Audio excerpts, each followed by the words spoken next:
a 50% price crash in Bitcoin scares you, you're not investing. You're probably gambling. And if that feels uncomfortable to hear, that's fine, because this is exactly what we need to talk about. I'm Harvinder Bhogal, and I've been in Bitcoin since 2015, and I work with professionals who want to invest in Bitcoin properly. Not to get lucky, not to get rich quick. I've been in this game a long time, and I've made a lot of money, and I've lost a lot of money. And I've seen the same mistakes repeated every single cycle. This video is not for traders chasing green candles. This video is also not for people putting their rent money into Bitcoin and hoping for the best.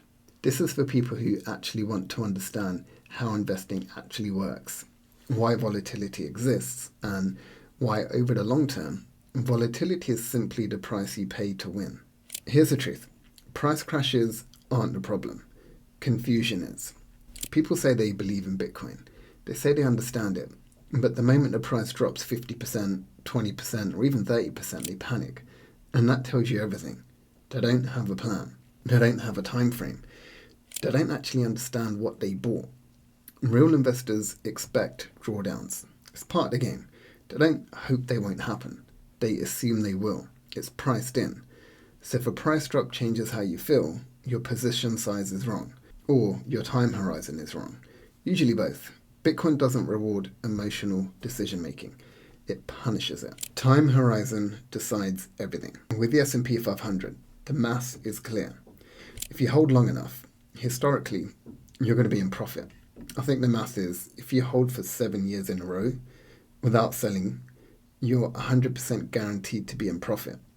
And with Bitcoin, the cycles are shorter, roughly 3 to 4 years instead of 7. That's not a prediction. That's just how the asset has behaved so far. And yeah, there's going to be people saying that past performance doesn't guarantee future performance. You're right. But history rhymes. There's patterns. The moment you compress that time frame, you turn investing into gambling. So if you need the money right now, it does not belong in Bitcoin. Full stop. Most people don't lose because Bitcoin fails. They lose because they're forced to sell at the wrong time. And I've been there, believe me. I've had to sell crypto, sell Bitcoin at the worst times because I needed the money. I didn't know what I was doing. And so, yeah, this is a real phenomenon. This is a real problem affecting a lot of people. This is where things get messy. People put money into Bitcoin that their life actually depends on. They expect the price to double in a couple of weeks. They size the position too big, and then the price drops. And even crazy people, and I've done this myself, instead of putting it into Bitcoin, where the price might tank 20%, they put it into an altcoin, hoping that's going to 1000x, and then all of a sudden that altcoin drops 80%. Now they're stressed. They're emotional. And eventually, they have to sell. Bitcoin or crypto didn't fail them. Their decision-making did. If you need the money to live, it has no place in volatile assets. Just put it in a bond or something. Calm investors win because they can wait. Forced sellers almost always lose. Most people think they have an investing problem. They don't. They have a cash flow problem. This is something that Tony Robbins explains really well, and he calls this the money machine. And I use the same framework with my clients because it just makes sense and it works. Cash flow comes first. That pays for your life. You save and invest the difference. You let time and compounding do the heavy lifting. No cash flow means emotional investing. If you've, say, got 10 grand and you haven't got any money coming in, but your expenses are £1,000 a month, you've only got a 10-month runway.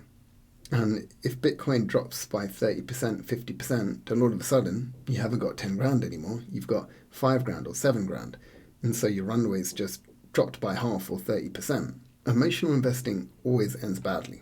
Bitcoin works best when you don't need it to work right now. Most people think they're trying to get rich. They're not. They're trying not to fall behind. Prices rise because liquidity expands.